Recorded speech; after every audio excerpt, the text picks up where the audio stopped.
माझ्या सर्व देशबांधवांना नमस्कार. 2015 या वर्षातली माझी ही एक प्रकारे शेवटची मन की बात. पुढची मन की बात 2016 मध्ये होईल. आत्ताच आपण नाताळचा सण साजरा केला आणि आता नव्या वर्षाच्या स्वागताची तयारी सुरू आहे. भारत हा वैविध्यपूर्ण देश आहे. सण उत्सवही खूप असतात. एक उत्सव होत नाही तर लगेच दुसरा येतो. अशा रीतीनं एक उत्सव हा जणू काही दुसऱ्या उत्सवाच्या प्रतीक्षेत संपन्न होतो. कधीकधी तर असं वाटतं की भारत हा असा देश आहे जिथे सण उत्सवांमध्येही अर्थव्यवस्था दडली आहे. समाजातल्या गरीब वर्गाच्या आर्थिक स्थिती सुधारण्याचं ते एक माध्यम होत आहे. सर्व देशबांधवांना माझ्यातर्फे नाताळच्या खूप खूप शुभेच्छा आणि 2016 या नववर्षाच्याही खूप खूप शुभेच्छा. येणारं 2016 हे वर्ष तुम्हा सर्वांसाठी आनंद उत्साह घेऊन येऊ. नवीन आशा, नवा उत्साह, नवा संकल्प तुम्हाला नवीन शिखरांवर पोहोचू दे. जगसुद्धा संकटांपासून मुक्त होऊ दे.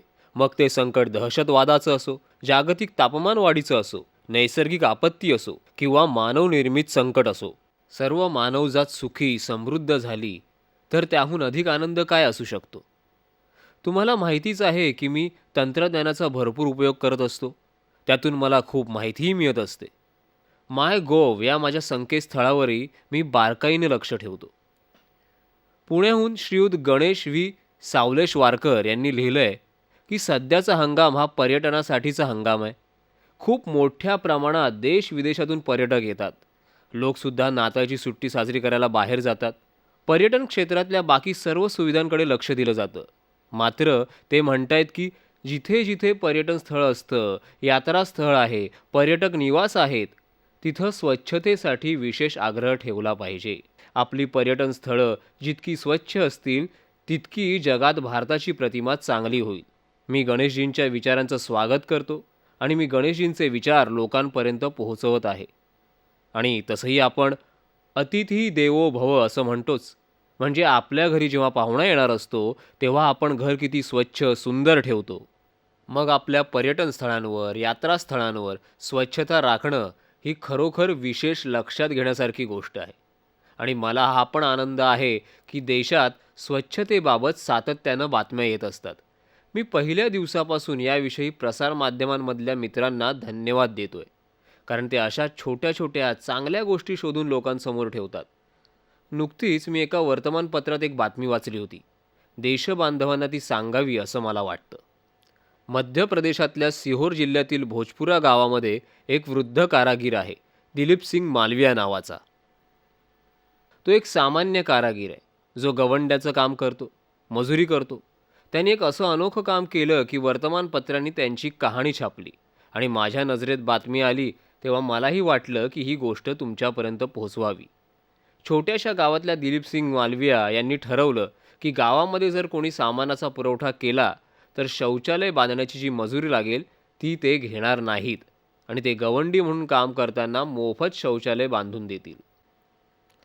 भोजपुरा गावात त्यांनी आपल्या मेहनतीने मजुरी न घेता हे काम एक पवित्र काम आहे असं समजून आत्तापर्यंत 100 शौचालयं बांधली आहेत. मी दिलीप सिंग मालवियांना अंतःकरणापासून खूप खूप शाबासकी देतो, त्यांचं अभिनंदन करतो. देशाच्या बाबतीत कधीकधी निराशाजनक गोष्टी ऐकायला येतात. मात्र या देशात असे कोट्यावधी दिलीप सिंग आहेत जे आपापल्या परीनं काही ना काही चांगलं काम करत आहेत. आणि हीच तर देशाची ताकद आहे. हीच तर देशाची आशा आहे आणि याच तर गोष्टी आहेत ज्या देशाला पुढे नेतात. आणि त्यावेळी मन की बातमध्ये दिलीप सिंग यांचा अभिमान बाळगणं, त्यांचा गौरव करणं हे खूप स्वाभाविक वाटतं. अनेक लोकांच्या अथक परिश्रमांमुळेच देशाची मोठी प्रगती होतीये. एकमेकांच्या साथीनं 125 कोटी जनता स्वतःही एक एक पाऊल पुढे टाकतेय आणि देशाचाही विकास करतेय.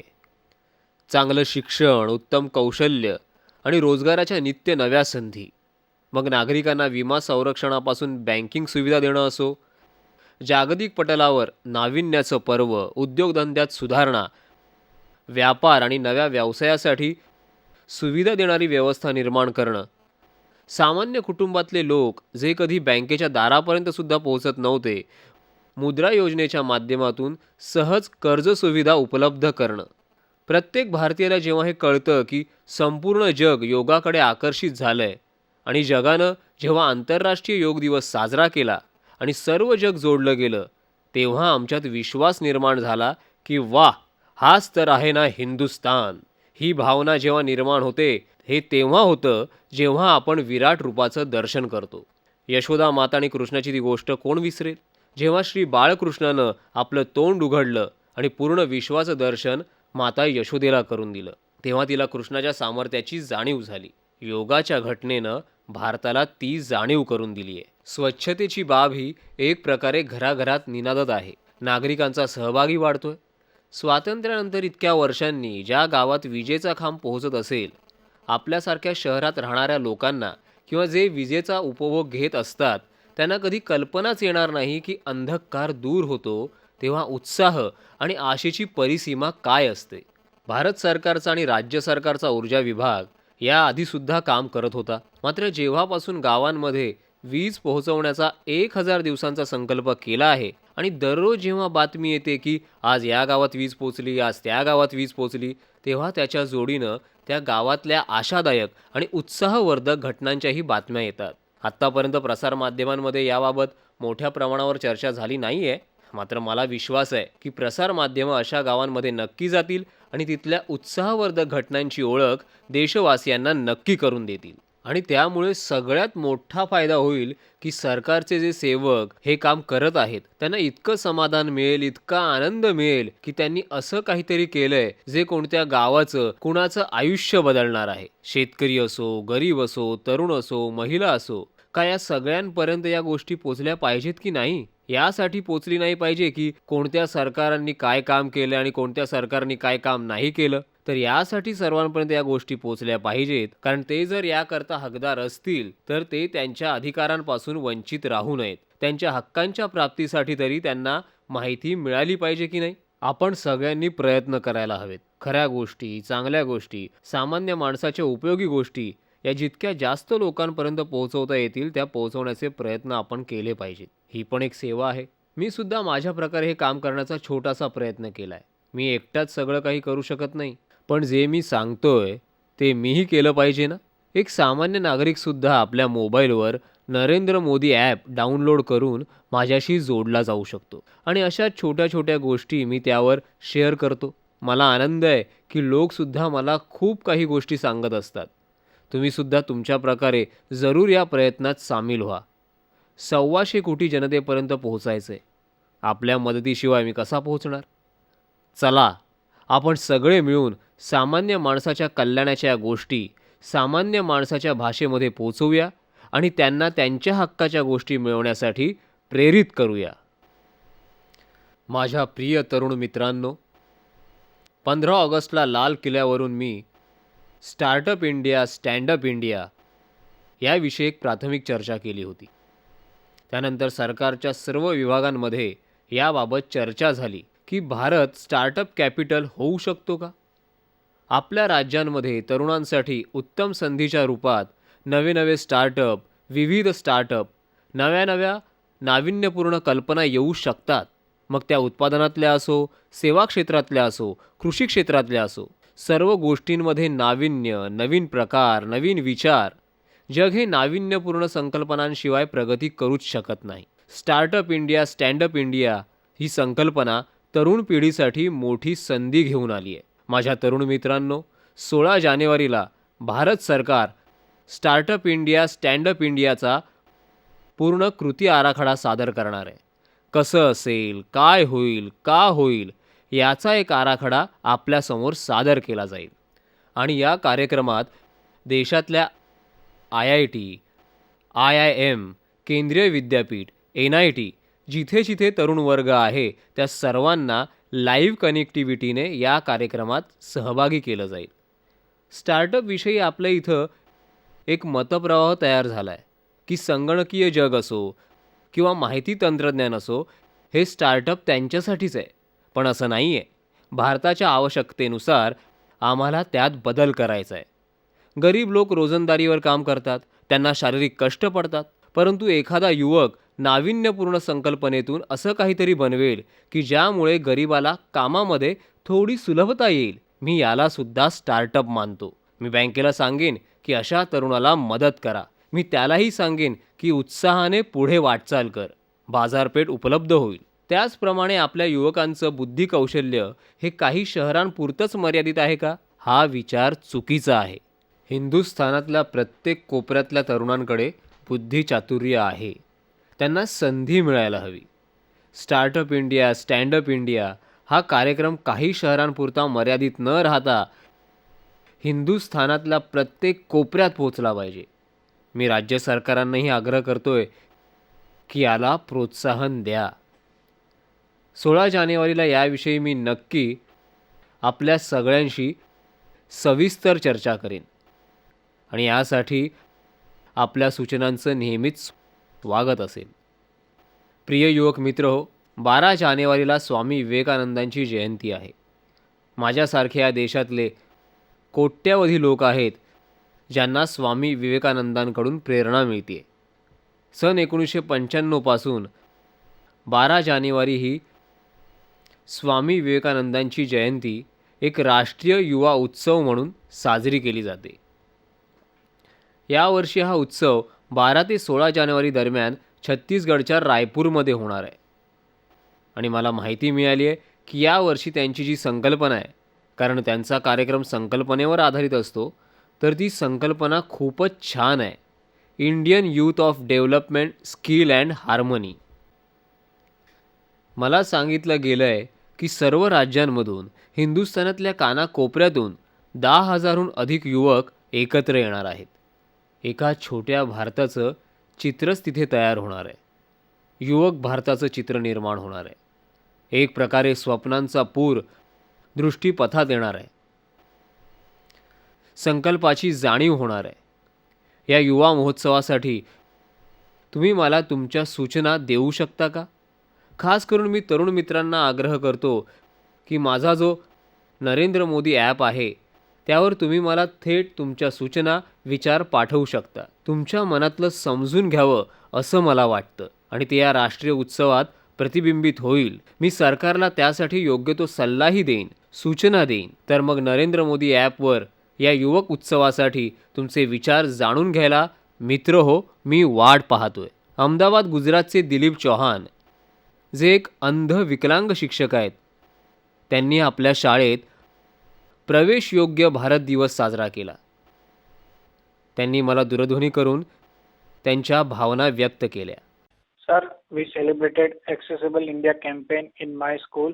I'm a visually challenged teacher and I addressed the 2,000 children on the issue of disability and how we can spread awareness and help differently able people, and students' response was fantastic. We enjoyed in the school and students were inspired and motivated to help the disabled people in the society. I think it was a great initiative by you. Dilip ji, आपले खूप खूप आभार.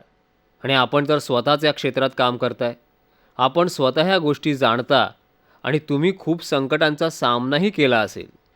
समाजातल्या अशा प्रकारच्या लोकांना भेटण्याची कधी कधी संधी मिळते, तेव्हा आपल्या मनात खूप साऱ्या गोष्टी येतात. आपल्या विचारशक्तीनुसार आपण त्या गोष्टीकडे बघण्याचा दृष्टिकोनही व्यक्त करतो. कितीतरी लोक असतात जी अपघातामध्ये शरीराचा कोणता तरी अवयव गमावून बसतात. काहींना जन्मापासूनच काहीतरी व्यंग असतं आणि अशा लोकांसाठी जगात अनेक अनेक शब्दप्रयोग झाले आहेत. मात्र नेहमीच या शब्दांबाबतही विचार प्रक्रिया सुरू असते. प्रत्येक वेळी लोकांना वाटतं की नाही, त्यांच्यासाठी हे शब्द बरोबर नाही वाटत, सन्मानजनक नाही वाटत. आणि आपण बघितलं असेल की किती शब्द आलेत.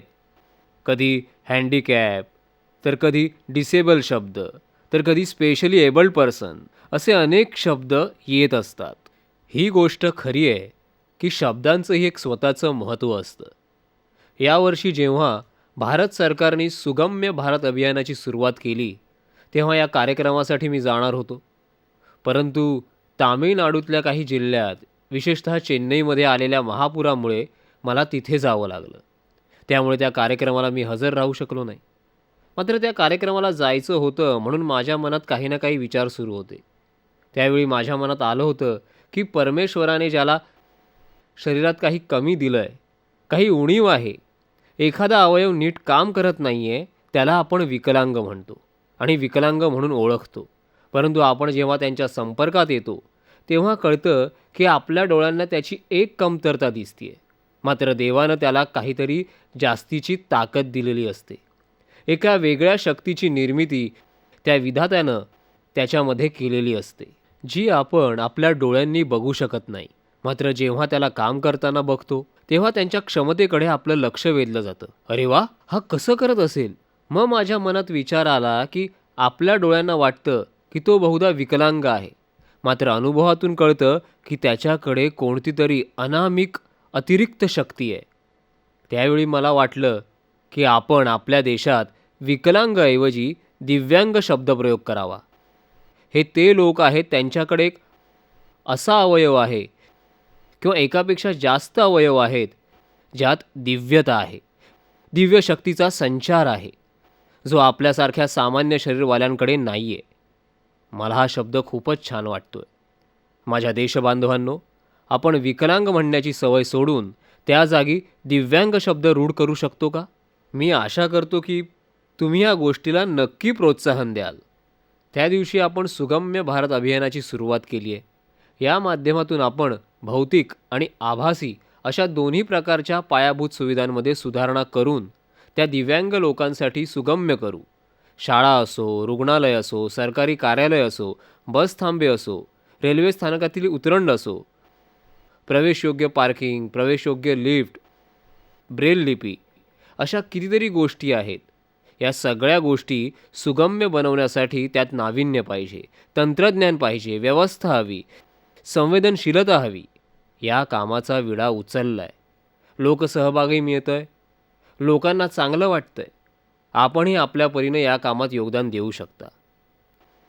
माझ्या प्रिय देशबांधवांनो, सरकारी योजना नेहमीच येत असतात, त्या चालू राहतात.